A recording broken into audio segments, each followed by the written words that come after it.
আসসালামু আলাইকুম, আমি লাবণী রহমান চলে আসলাম আরও একটি রেসিপি নিয়ে। আজ আমি বানাবো লুচি। চলুন শুরু করা যাক। লুচির জন্য আমি ডো তৈরি করার জন্য আমি এখানে 3 কাপ আটা নিব।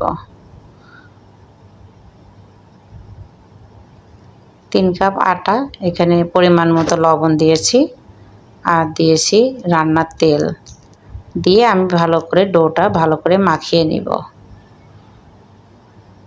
ভালো করে না মাখালে ডোটা তৈরি হবে না। তারপরে সামান্য একটু পানি অল্প অল্প করে দিয়ে আমি ডোটা মাখিয়ে নিব। ডোটা মাখিয়ে তার উপরে আমি সামান্য একটু তেল মাখিয়ে আমি এটা 10 মিনিট বা আধা ঘন্টা রাখলেই যথেষ্ট।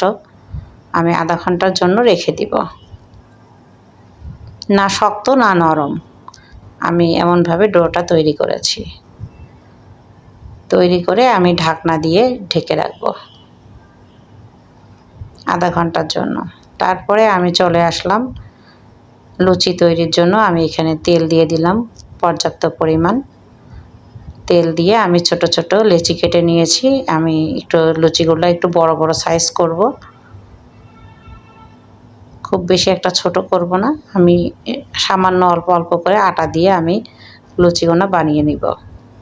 অনেকে তেল দিয়ে বানাতে পারেন, তেল দিয়েও বানাতে পারেন, আটা দিয়ে। আমি আটা দিয়ে বানিয়েছি। আটা দিয়ে আমার কাছে বেশি সহজ লাগে, তাই আমি আটা দিয়েই বানিয়েছি। দেখেন দেওয়ার সাথে সাথে কেমন ফুলে উঠেছে লুচিগুলা, একদম ফুলে উঠবে, দেওয়ার সাথে সাথেই ফুলে উঠবে। তারপরে আমি একটা একটা করে উল্টিয়ে লুচিগুলা বানিয়ে নেব। আপনি এটা চার সাথেও খেতে পারেন বা সবজি রান্না করে বা ডাউল রান্না করে এটার সাথে খেতে পারেন। আমি আজকে লুচি বানিয়েছি, সবজি আজকে আমি রান্না করিনি। আমি চার সাথে খাবার জন্য লুচিটি বানাচ্ছি। আমি অন্য আরেকদিন আপনাদেরকে সবজি রান্না করে লুচি দিয়ে আমি একদিন দেখিয়ে দেব।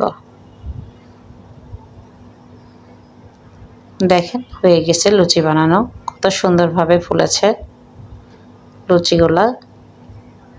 আমি আরও একটু দিয়ে দিব। আমি লুচিগুলো আমি বড় বড় সাইজ করে কিন্তু বানিয়েছি।